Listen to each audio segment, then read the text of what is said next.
All right, so first thing we want to check out is actually that air induction system. As I mentioned, it's going to retain a lot of OEM features. So we went with a pretty simple approach this time.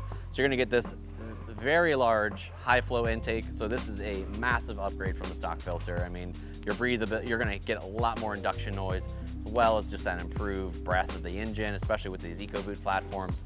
A nice filter is important.